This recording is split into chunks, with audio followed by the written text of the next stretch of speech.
اور حد یہ ہے کہ اپنے دوست گوجر مل جو ہے اس کی محبوبہ پر بھی عاشق ہو جاتے ہیں اور کسی کو معاف نہیں کرتے. لیکن آخر میں یہ ہوتا ہے کہ ان کی پرانی ظہوراً جو ایک محبوبہ ہے، پہلے تو انہیں عیش کوشی سے باز رکھتی ہے، لیکن جب وہ نہیں مانتے تو وہ طوائف بن جاتی ہے اور وہ کہتے ہیں کہ تم ایک کو مسترد کرو گے، ہم سال میں 365 کو مسترد کریں گے. اب نواب صاحب تنگ آ کے اس کو گولی مار دیتے ہیں اور خود بھی خودکشی کر لیتے ہیں. تو سرشار کے ناولوں میں پلاٹ کی کمزوری سے سامنا ہوتا ہے. دراصل وہ کہانی کار کم، کردار نگار اور کردار ساز زیادہ ہیں. سرشار زبان پر غیر معمولی دسترس رکھتے ہیں اور کرداروں کی فریب سازی اور زبان کی پیچیدگی سے مزاح پیدا کرتے ہیں. اچھا، اس کا جو مزاح ہے، دیکھیے چک بس نے بھی لکھا، چک بس نے مضامین میں جو اپنے اودھ پنچ کے مضامین پہ اس نے لکھا ہے، اس نے کہا یہ مزاح ایسا ہے کہ اب ہم اس سے لطف اندوز نہیں ہو سکتے.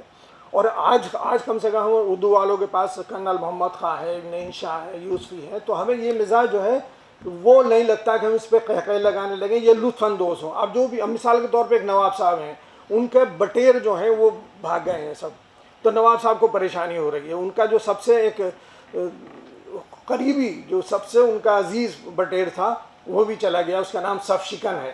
تو وہ کہہ رہے ہیں ارے بھائی سانڈنی سواروں کو بھیجو، کسی صورت سے اسے سمجھا بجھا کے لائے.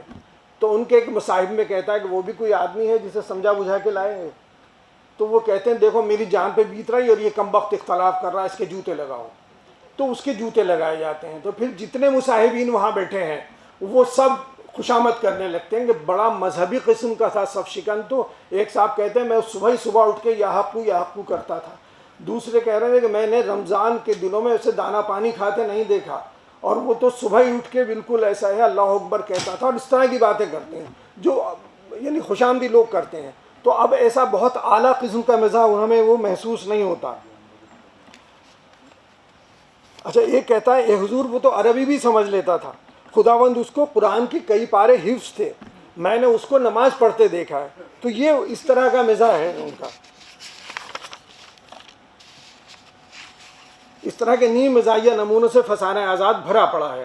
سرشار کا ایک اہم وصف ان کی نثر کو قرار دیا گیا، ان کی نثر کو کہا گیا. اور یہ صحیح ہے کہ ان کے جو کریکٹر ہیں، زیادہ تر کریکٹر وہ سرشار کی نثر نہیں بولتے بلکہ اپنی زبان بولتے ہیں. لیکن جہاں سرشار کو موقع ملتا اپنی نثر نگاری کرنے کا، تو وہاں وہ اتنی ادق اور اتنی پیچیدہ نثر لکھتے ہیں. ایک موقع پر دیکھیے سین صرف یہ ہے کہ آزاد جو ان کا کریکٹر ہے وہ سعدی کا کلام پڑھتا ہے. اب اسے کیسے بیان کرتے ہیں سرشار کہ شام کے وقت میاں آزاد اور ان کے بلبل شاخسار موجز ترازی حضرت شیخ مصلح الدین سعدی شیرازی نور اللہ مرقدہ کے مطالبات رشیقہ اور غزلیات انقا و بامان نظر مطالعہ کر رہے تھے. شیخ مبارک نہاد کے کلام التیام نے آزاد کو کہ خود سخن سنج و ملیح الکلام شیریں مقال ذکی الطبع بدیع الخیال ہے، ایسا مستلست کر دیا جیسے بسنت کی رت میں بھونرا کلیوں سے مست ہوتا ہے. صرف یہ کہنا چاہ رہے ہیں کہ وہ سعدی کے کلام سے لطف اندوز ہو رہے تھے. یہ ان کا انداز ہے. پہلی بار آزاد جو ہے حسن آرا کو جب دیکھتے ہیں تو ان پہ کیا گزرتی ہے. بارقہ ہفت اختر رہنا وردی افشاں جبین کوچہ گردی ادب آموز و وامق و فرحات جہاں آزاد خانہ برباد لوحش اللہ نے عروس بہار کی جوانی اور صبح مسرت کی گلفشانی جو دیکھی تو غنچہ دل اعتزاز نسیم بہجت سے کھل گیا. یہ صرف کہہ رہا ہے کہ انہوں نے پہلی بار ایک خوبصورت لڑکی کو دیکھ لیا ہے. ایک اور موقع پہ حسن آرا گھوڑے پر بیٹھ کے آ رہی ہے تو کیا دیکھتے ہیں کہ ایک شبدیز سبق خیز پر ایک نوروس سرمایہ ناز بت شیریں انداز ملائک نظر فریب بلائے جانے ادو شکیب بت شکن کفر گزیان روح کش زہرہ جبینان چست ترار باغ و بہار امبری موقوس و ابر و سوار اٹکھیلیاں کرتی چلی آ رہی ہیں. صرف کہنا یہ ہے کہ حسن آرا جو ہے وہ گھوڑے پر بیٹھی آ رہی ہے. سرشار اسے اس طرح بیان کرتے ہیں. اچھا، وہ صف شکن جو بٹیر ہے جو چلا گیا تھا اتفاق سے وہ واپس آ گیا ہے تو اسے نواب صاحب خوش ہیں. اب اس موقع پہ دیکھیے کیسی نثر کا استعمال کرتے ہیں. اگر آپ لوگوں کی سمجھ میں آئے تو مجھے بتائیے گا.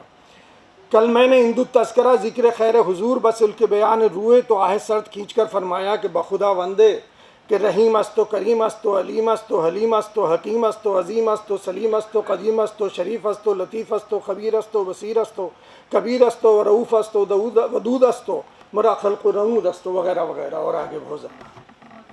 سرشار شناسی کا ایک بڑا مسئلہ سرشار کی تمام تخلیقات کی عدم دستیابی بھی ہے.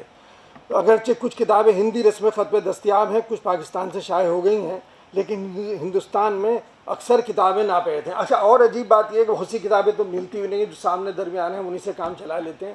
رام بابو سکسینہ نے بھی اور کئی لوگوں نے ایک ان کی کتاب رنگ سیار ناول کے بطور دیا ہے، جبکہ رنگ سیار ناول نہیں ہے. رنگ سیار ایک 15 صفحات کا ایک کتابچہ تھا، اور وہ کتابچہ نول کشور پریس نے فسانہ آزاد کی شہرت کے لیے شائع کیا تھا، اور اس میں فسانہ آزاد سے جگہ جگہ اقتباس لے کے شائع کر دیے تھے. وہ اتفاق مجھے خیال اب تو خیر وہ میرے پاس نہیں ہے، لیکن میں نے اسے اپنے بزرگوں کے اس میں فسانہ آزاد میں اندر رکھا دیکھا تھا. وہ 15 یا 16 صفحات کا ایک کتابچہ تھا. اس پہ حالانکہ نام اوپر اس کا تھا رتنا سرشار کا، لیکن وہ کوئی الگ سے تخلیق نہیں ہے، صرف فسانہ آزاد کی تلخیص تھی اس میں. اچھا اور عجیب بات یہ ہے کہ سرشار کی جو نثر ہے اس میں عجیب انداز کے الفاظ استعمال کیے ہیں. انہوں نے کبھی عربی اور ہندی کے لفظوں کو ملا کے لفظ بنایا ہے، کہیں انہوں نے عربی اور فارسی کے لفظوں کو، اور کہیں انہوں نے انگلش کے الفاظ کو کہ ان کی تہنیت کر دی ہے. جیسے ایک لفظ جگہ جگہ استعمال ہوا اس میں جینٹل مینیت، جہاں وہ شرافت کو لفظ استعمال کرتے ہیں تو اسے جینٹل مینیت کہتے ہیں.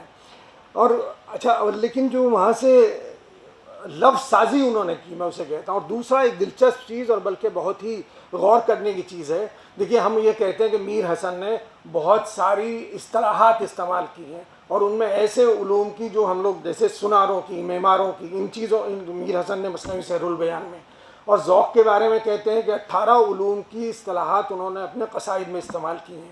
لیکن جب ہم اصطلاحات کی بات کرتے ہیں تو سرشار کا کوئی ذکر نہیں کرتے. سرشار نے اپنے اس میں تمام کتابوں میں ملا کے، صرف فسانہ آزاد میں نہیں بلکہ جو میری نظر سے گزری ہیں اس میں علم کیمیا، ریاضی، گنجفا، شطرنج، نجوم، اسلامیات، ہندو مذہب، فن تعمیر، اسپداری، معماروں کی اصطلاحات، سناروں کی اصطلاحات، حقہ سازی، افیم سے متعلق اصطلاحات، شراب فروشوں کی اصطلاحات، منطق کی اصطلاحات، دست شناسوں کی اصطلاحات، کہاروں کی اصطلاحات، کبوتر بازوں کی اصطلاحات، بٹیر بازوں کی اصطلاحات، فیل بانوں کی اصطلاحات، عطر فروشوں کی اصطلاحات وغیرہ وغیرہ. لا تعداد اصطلاحات انہوں نے ایسے علوم کی استعمال کی ہیں جو اس سے پہلے کہیں اس میں استعمال نہیں ہوئی ہیں. اچھا وہ دوسرے یہ کہ ان کی لغت، ان کے الفاظ ایسے الفاظ اس میں آتے ہیں جس کے معنی نہ ڈکشنری میں موجود ہیں، نہ جو ہمارے. میں یہ سوچتا تھا کہ جو وہاں لکھنؤ کی چھپی ہوئی کتاب ہے، لکھنؤ کا سارا. ایک بات اور میرے ذہن میں ہے کہ انہوں نے دراصل فسانہ آزاد اور اپنی کتابیں ہمارے لیے نہیں لکھی تھی بلکہ اس وقت کے لکھنؤ کے لوگوں کے لیے لکھی تھی. تو میرے پاس جو ڈکشنری ہے نول کشور کی، تو میں یہ سوچ رہا تھا اس میں یہ الفاظ ضرور مل جائیں گے، لیکن مزے کی بات یہ کہ اس میں کوئی لفظ نہیں ہے. جو زیادہ تر الفاظ ادھر ادھر بہت ساری ڈکشنریز میں دیکھنے پہ ملے ہیں اور مہذب اللغات میں ملے ہیں. ایک بار شمس الرحمان فاروقی صاحب میرے گھر آئے تو اس میں مہذب اللغات دیکھ کے کہنے لگے ارے یار یہ کاہیں کو رکھ رکھی تم نے، وقت گھیر دے، بیکار ہے یہ بالکل. لیکن مجھے بہت سارے لفظ ایسے ہیں جو صرف اس میں ہی ملے. میں کچھ ایسے الفاظ آپ سے اچھا اکبر حسین قریشی نے اس کی ایک قاموس بھی بنائی ہے، انہوں نے ڈکشنری بنائی ہے، لیکن ایک تو وہ صرف فسانہ آزاد کی ہے، لیکن اس میں بہت ساری غلطیاں بھی ہیں. بہت ساری انہوں نے عام الفاظ تو دے دیے اور اہم الفاظ اس میں کچھ رہ گئے ہیں. جیسے ایک لفظ مجھے خیال آتا ہے کہ آئینہ زانو. انہوں نے آئینہ زانو کے معنی دیے ہیں کہ وہ زانو جس کو آئینہ جیسا ہو، جبکہ آئینہ زانو کے معنی ایک ہڈی ہے جو زانو کی ہڈی ہوتی ہے، اس کو کہتے ہیں. تو ایسی اس میں چھوٹی موٹی غلطیاں بہت ہیں. اور لیکن ان کے جو کچھ الفاظ ہیں، میں کچھ الفاظ آپ کے سامنے پڑھتا ہوں جو اس سے پہلے اس معنی میں استعمال نہیں ہوئے ہیں. آبنوس کا کندہ، وہ کسی بہت موٹے اور بدصورت آدمی کے لیے سرشار آبنوس کا کندہ استعمال کرتے ہیں. آب اسود، آب فارسی لفظ ہے، اسود عربی لفظ ہے. اسود کے معنی کالا ہے اور وہ اسے کہتے ہیں سیاہ پانی، اور پھر یہ شراب کے لیے استعمال ہوا ہے. آصف خانی، ایک آدھی آستینوں والا لباس، یہ آصف الدولہ سے منسوب ہے. اٹوٹی روز، یہ فرانسیسی ورڈ ہے، فرانسیسی عطر. بزد یمانی، یمن کی بنی ہوئی چادر. اچھا بغلی ڈوبنا، دیکھیں کشتی والوں پہلوانوں کی اصطلاحات نہیں، وہ پہلوان جب کسی دوسرے کو چت کر دیتا تو اسے کہتے ہیں بغلی ڈوبنا، یہ اصطلاح انہوں نے کی. بز اخفش، ایک اخفش نام کا عربی میں ایک آدمی تھا کہ جو اپنا سبق یاد کرتا تھا اور بار بار اپنے ایک بکرے کو سناتا تھا، اور جب تک بکرا گردن نہیں ہلا دیتا تھا وہ اسے سناتا رہتا تھا، تو اس کا بز اخفش اسے کہتے تھے. یہ سرشار نے استعمال کیا ہے. تو یہ اسے کسی بھی بے عقل آدمی کو یا بیہودہ آدمی کے لیے استعمال کرتے ہیں. اچھا بطریق یہ مذہبی پیشوا ہے آتش پرستوں کا، پارسیوں کا. بوبک بوڑھے کے لیے انہوں نے استعمال کیا ہے. قہوہ اور طوائف کے لیے پاتر استعمال کرتے ہیں. سبیل کے لیے پوسالہ استعمال کرتے ہیں. موسم گرما کے لیے تابستان. اور بحث میں غلبہ حاصل کر لیا جائے اگر تو اس کے لیے وہ تکبینہ استعمال کرتے ہیں.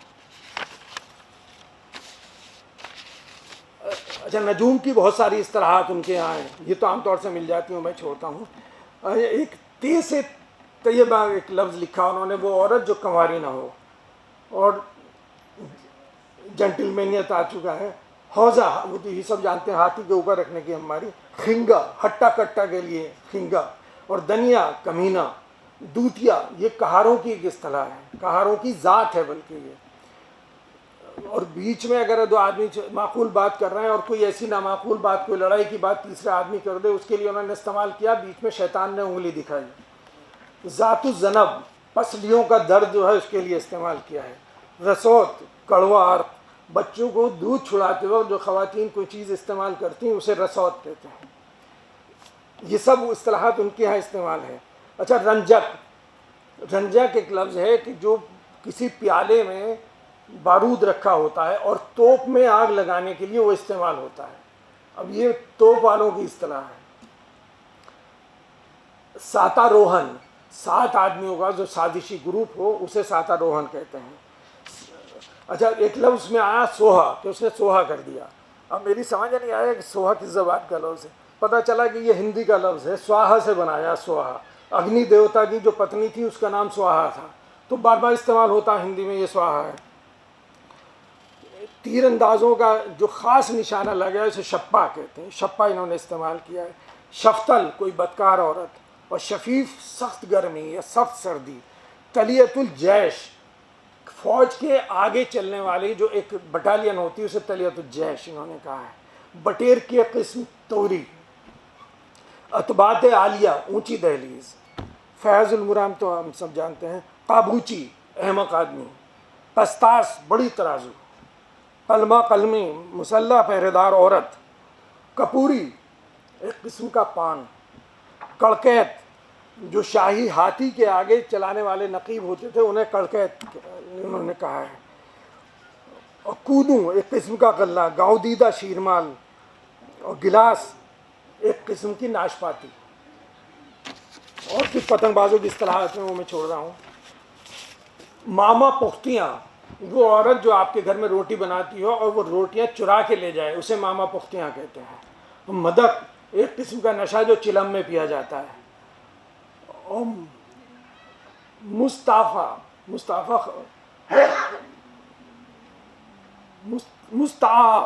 خوابگاہ کے لیے استعمال کیا ہے. موریلا مور کا بچہ. نائرہ آگ. نائرہ حسد حسد کی آگ. انگلش کے استعمال کیا. ایک لفظ ہے اس میں ہاف بوٹ، یعنی عورتیں جو ایسا جوتا پہنتی ہیں جو آگے سے بند ہو پیچھے سے کھلا ہو، اس کے لیے انہوں نے ہاف بوٹ استعمال کیا ہے. ہردہ بیگی وہ ترکنی جو مردانہ لباس پہنتی، وہ عورت جو مردانہ لباس پہنتی ہو اور پہرا وغیرہ دیتی ہو. ہرمزی معماروں کی اصطلاح ایک قسم کی سرخ مٹی جو دیوار رنگنے کے کام آتی ہے. ہما سنا کسی وزنی چیز کو اس لیے اٹھانا کہ اس کے نیچے کوئی چیز رکھے. بہت بہت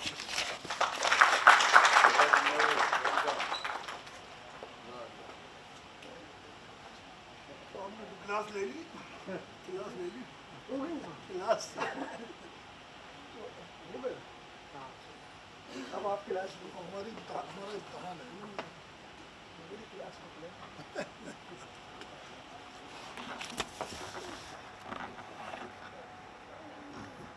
حضرات گرامی، یہ جو سیمینار کل شروع ہوا تھا اور پروفیسر شافق قدوائی نے کلیدی خطبے سے اس کا آغاز کیا تھا، تو میں جو لوگ کل نہیں تھے میں ان کے سامنے بہت ہی احترام سے یہ عرض کرنا چاہتا ہوں کہ انہوں نے بڑا نقصان کیا اپنا. اگر وہ کل تشریف لائے ہوتے تو یہاں سے کل وہ علمی اعتبار سے بہت امیر اور مالدار ہو کر جاتے. تو اتنا اچھا آغاز ہوا اس کا. لیکن کوئی بات نہیں، اس کی وجہ یہ ہے کہ آج اس کی تلافی شاید نہ ہو، کیونکہ ایک دلچسپ بات یہ ہے کہ یہاں ابھی تک جتنے بھی کل کلیدی خطبے سے لے کر آج کے جو یہ 6 کے قریب جو مقالے تھے، اس میں سے بہت دلچسپ بات ہے، عموماً سیمیناروں میں ریپیٹیشن بہت ہوتا ہے، دہراتے ہیں لوگ ایک دوسرے کو، لیکن یہاں کسی نے کسی کا کوئی کہیں یعنی وہ تکرار نہیں ہوئی، ہر شخص نے اپنی بات کہی، اپنے انداز میں کہی، اپنا موضوع تھا اس کا، ہر شخص جو ہے بالکل منفرد، ایسے لگ رہا ہے جیسے کہ سب لوگ کہیں طے کر کے آئے تھے، آپس میں مشورہ کر کے، بھائی اس پہ میں بول رہا ہوں تم مت بولنا، اس میں یہ ہو رہا ہے، یا یہ کہ ہمارے انسٹیٹیوٹ نے سب کو موضوعات تقسیم کیے تھے جو نہیں ہوتے، اور یہاں بھی ایسا نہیں ہوا، لیکن یہ اس سیمینار کی خوش قسمتی ہے کہ ہر شخص کا موضوع، اور یہ بہت بڑے بڑے ایسے لوگ اس میں شریک ہوئے۔ میری خوش بختی ہے کہ میں نے آج اس کی صدارت کی، کیونکہ اب میں عمر کو اس حصے میں ہوں تو لوگ سوچتے ہیں کہ اب یہ صدارت کے علاوہ کچھ کر بھی نہیں سکتے، تو چلو ان سے صدارت ہی کروا لو۔ ایک ایج کے بعد یہ ہوتا ہے کہ آدمی یا تو چیف گیسٹ بنا لیتا ہے یا صدر بنا لیتا ہے، کیونکہ وہ سوچتے ہیں کہ اب لکھنے پڑھنے کے قابل تو یہ رہا ہی نہیں۔ تو حالانکہ میں ذرا سا یہ مبالغہ کیا میں نے، انہوں نے مجھے ایک پیپر لکھنے کے لیے کہا تھا، کچھ موضوع، ایک تو میرے ہاتھ میں راشا ہو گیا ہے، ایک صفحہ لکھنے میں بہت وقت لگتا ہے، دوسری مصروفیت تھی، ورنہ اور اچھا ہوا کہ میں نے معذرت کر لی، کیونکہ جتنے پرچے ہیں یہ ایسا پرچہ اس سے کمتر پرچہ بھی میں نہیں لکھ سکتا تھا، یہ میں اس لیے مطمئن ہوں کہ میں نے معذرت کر لی، کئی جگہ معذرتیں بھی بہت کام آتی ہیں۔ تو آج جو بھی 3 پرچے پڑھے گئے، اس میں سب سے پہلے اسلم جمشید پوری۔ اسلم جمشید پوری کی جتنی تعریف کی جائے کم ہے، صرف اس لیے نہیں کہ انہوں نے آج یہ پرچہ پڑھا بہت اچھا ہے، جس طرح یہ میرٹھ میں اردو کو انہوں نے زندہ رکھا ہے، جس طرح اردو جو لوگ گئے ہیں انہوں نے دیکھا ہوگا، جس طرح یہ اردو کی خدمت کر رہے ہیں، اس میں جب بھی ہم جاتے ہیں، جب بھی سوچتے ہیں، جب بھی سنتے ہیں، تو ہمارا سر فخر سے بلند ہو جاتا ہے، اور اس کی وجہ یہ ہے کہ ابھی یہ ان پر فالج کا اثر ہوا، دوسرے لوگ تو شاید ہل بھی نہیں سکتے تھے، لیکن انہوں نے اس میں بھی ایکٹیو رہے، یہاں بھی باہر بھی آنے لگے۔ مجھے یہ فخر حاصل ہے کہ جامعہ میں میری کلاس میں تھے یہ، میں نے ان کو پڑھایا ہے، اور جن لوگوں کو میں نے پڑھایا ہے، جن پر میں فخر کر، ویسے تو سارے کے سارے ہی یہ لوگ وہ ہیں جو اساتذہ سے بھی آگے نکل جاتے ہیں، کیونکہ 3 لوگ ایسے ہیں جن کے حسد نہیں ہوتا، ماں باپ اور استاد، جتنا بھی بچہ، باقی بہن بھائی دوست باپ سب لوگ جو ہیں، وہ حسد بڑی اچھی چیز ہے، حسد سے کوشش کیا جاتا ہے جس کو لوگ کسی قابل سمجھتے ہیں، احساس کمتری کا دوسرا نام حسد ہے۔ تو مجھے اچھا لگتا ہے یہ آئے، اتنے دور اکثر آتے رہتے ہیں، اور انہوں نے سرشار کی ناول نگاری پر حسب فکشن ان کا اپنا موضوع بھی ہے، لکھتے بھی رہتے ہیں، کبھی آپ جا کے دیکھیے ان کے شعبے کو، جو لوگ نہیں گئے۔ جامعہ میں ایک زمانے میں وائس چانسلر کو شیخ الجامعہ کہا جاتا تھا، اور مسجل، اور لیکن کب کا بہت برسے ہوں گے جامعہ کے شیخ الجامعہ صاحب وائس چانسلر ہو چکے ہیں، لیکن یہ کہ ان کی یونیورسٹی میں جب وائس چانسلر صاحب آتے ہیں تو یہ ان کو شیخ الجامعہ کہہ کے مخاطب کرتے ہیں، آپ کو یقین نہیں آئے گا۔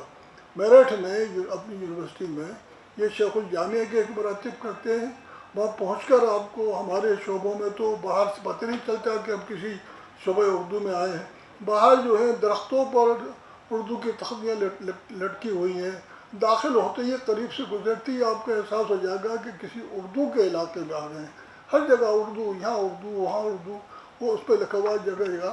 تو یہ دل سے دعائیں نکلتی ہیں ان کو، اللہ میاں ان کو صحت مند رکھے۔ انہوں نے بہت اچھا پرچہ انہوں نے پڑھا، اور ان کی جو انہوں نے پرچے میں خاص کام یہ کیا، جو آگے بڑھ کر خالد علوی صاحب نے اس کو اور بلندی پہ پہنچا دیا، وہ یہ تھا کہ انہوں نے اپنے پرچے میں اقتباسات کے ذریعے سے اپنی باتوں کو، یعنی اپنی گفتگو کو ثابت بھی، جو کچھ کہہ رہے ہیں وہ انہوں نے اقتباس میں پڑھ کے کہا کہ جو میں کہہ رہا ہوں وہ اس میں یہ ہے، ہوتا یہ ہے کہ جب آپ کوئی کسی چیز کے بارے میں کوئی رائے دیتے ہیں یا کوئی دعویٰ کرتے ہیں اور آپ کے سامنے کوئی مثال نہیں ہوتی ہے تو آپ سوچتے ہیں کہ بھئی ہو سکتا ہے جو یہ کہہ رہے ہیں ایسا ہی ہو یا ممکن ہے اس کے، لیکن جب آپ اقتباس پیش کرتے ہیں اس سے متعلق تو پھر قاری جو ہے یا سامع وہ سمجھ لیتا ہے کہ اچھا یہ اس کے بارے میں، تو اب وہ چاہے اس کی مرضی ہے وہ اتفاق کرے یا اختلاف، لیکن یہ کہ اقتباس کی اہمیت اپنی جگہ ہوتی ہے اپنی بات کو ثابت کرنے کے لیے۔ تو انہوں نے یہ کام بھی کیا، اور متن کا تعارف کراتے ہوئے یہ اس کا سب سے پہلے یہ اکثر کرتے ہیں کہ مضامین کتابیں، بہت سی کتابیں ہیں ماشاءاللہ، یہ سب لکھتے رہتے ہیں۔ میرے لیے بھی ظاہر ہے کہ وقت تنگ ہے، ہمارے دوسرے ایک شاگرد مجھے بہت غور سے دیکھ رہے ہیں، محض رضا، کیونکہ پرچی لانے کی ان کا شاید تکلف کر رہے ہیں، لیکن یہ کہ آنکھیں ان کی پرچی لا رہی ہیں۔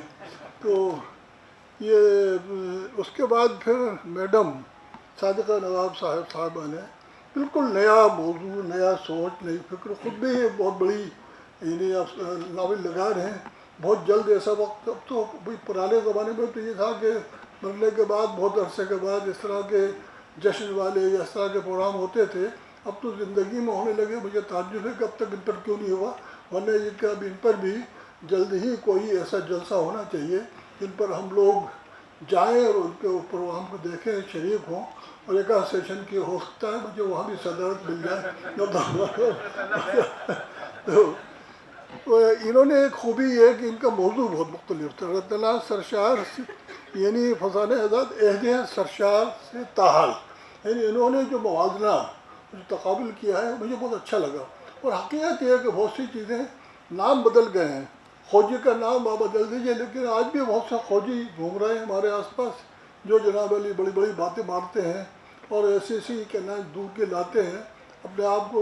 ہمارے یہاں ہمارے سامنے ہمارے شعبے میں ہی ہیں، ہر جگہ مل جائیں گے آپ کو، جو کہ وہ نہیں نام نہیں بتایا میں نے، لیکن یہ کہ بہت بتایا تو یہ ہر جگہ مل جاتے ہیں۔ اچھا مجھے معلوم ہے کہ خوجی جو ہیں شاید آج کچھ زیادہ ہی ہیں اب پہلے کے مقابلے میں۔ میرا ایک شعر ہے میرا، وہ سن لیجیے آپ، خوجی سے متعلق۔ میڈم ہمیں بھی ہم آپ کے ہم خیال ہیں، ایک شعر ہے کہ ہمارے عہد کے خوجی کرولی تک نہیں رکھتے۔ آپ نے کرول کا ذکر کیا، خوجی کے نام پر ہمیشہ لانا میری کرولی، تو ہمارے عہد کے خوجی اس کے پاس تو کرولی کا تھا، لیکن آج کے جو خوجی ہیں ہمارے عہد کے خوجی کرولی تک نہیں رکھتے، رجس پڑھتے ہیں اور عرض و سما تسخیر کرتے ہیں، بس یہ عالم ہوتا ہے۔ تو آج بھی خوجی جو ہیں وہ موجود ہیں۔ تو آپ کا یہ بہت مبارک ہو، آپ نے کا نیا خیال تھا، نئے انداز سے آپ نے اپنی بات رکھی اور ثابت کیا آپ نے کہ اب میں آزاد بھی ہیں، خوجی بھی ہیں، اور ہم سب میں آس پاس اب اس کی تعداد بڑھ گئی ہے۔ بہت مبارک ہو صادقہ نواب صاحبہ۔ خالد علوی صاحب میرے عزیز، میرے دوست بھی ہیں، دوست تو اگر برابر والے ہوتے ہیں، یہ تو مجھ سے بہت ہی چھوٹے ہیں، لیکن بہرحال علم کے اعتبار سے یہ بڑے ہیں، میں ان کی بہت عزت کرتا ہوں۔ اور ایک دو لوگ ایسے ہیں جن سے جو بہت خطرناک لوگ ہیں، اس لیے کہ وہ لوگ خطرناک، ایک تو خطرناک یہ بیٹھے ہوئے ہیں شافع صاحب، ان کی یادداشت اتنی تیز ہے کہ یعنی مطلب صدور تو بالکل بے بس ہو کر جاتے ہیں، یعنی ان کو جس طرح کل انہوں نے ایک گھنٹے گفتگو کی اور احساس بھی نہیں ہوا کہ ایک گھنٹہ ہو گیا، اور نہ پڑھنے والوں کو احساس ہوا اور نہ سننے والوں۔ اسی طرح ان کا میں نے معاملہ دیکھا ہے کہ یعنی اتنا پڑھتے ہیں، پڑھنا اچھی بات ہے، اتنا نہیں پڑھتا ہوگا کوئی، جتنے چار پروفیسر ملا کے جتنا پڑھتے ہیں اتنا شاید اس سے بھی زیادہ اکیلے پڑھتے ہیں۔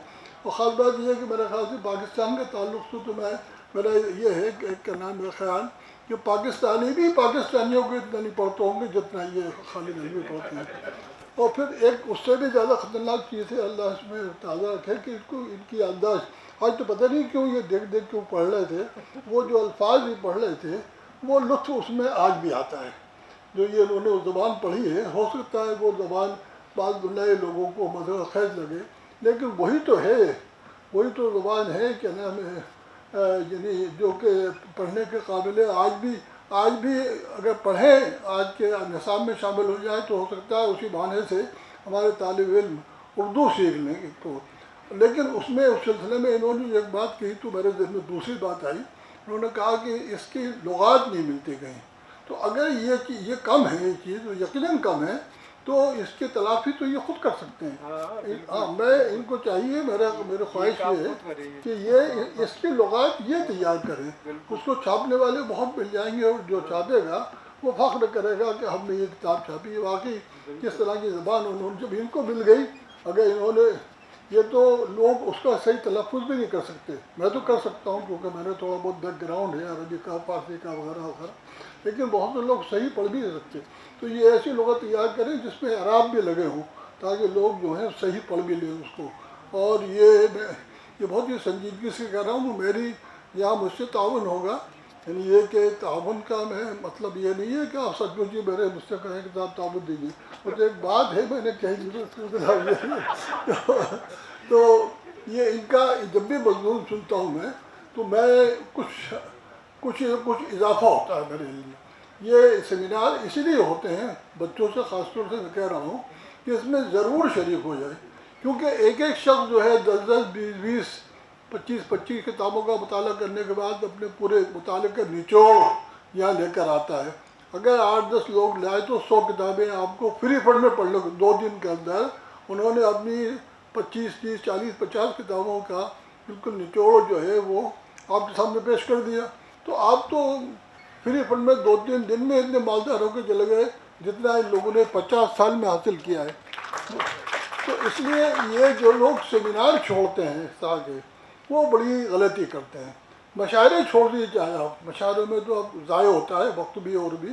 حالانکہ مجھے شام کو ایک مشاعرے کی صدارت بھی کرنی ہے. ان لوگوں نے سن لیا تو نام کسی اور کو صدر بنا دیں گے اس کا بھروسہ. لیکن یہ کہ یہ آپ جی ہاں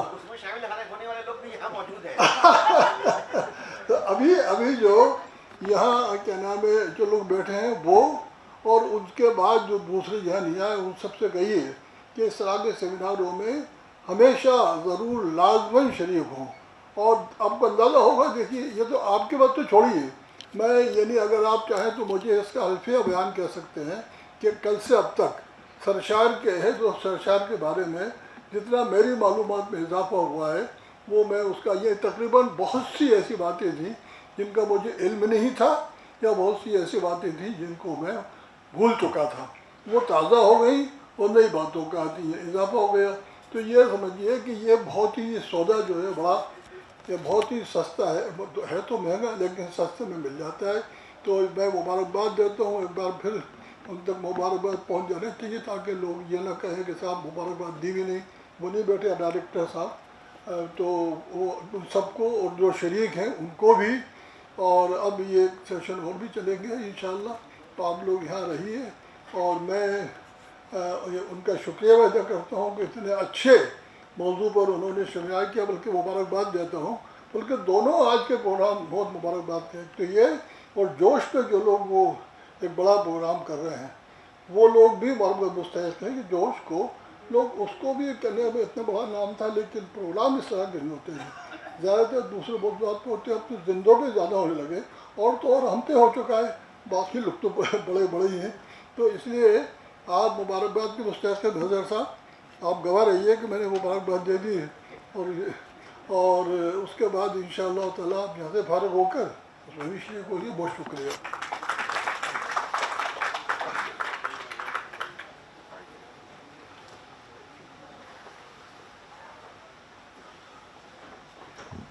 حضرات یہ سیشن یہیں پہ ختم ہوتا ہے. اس کے بعد کھانا حاضر ہے آپ حضرات تشریف لے چلیں. اور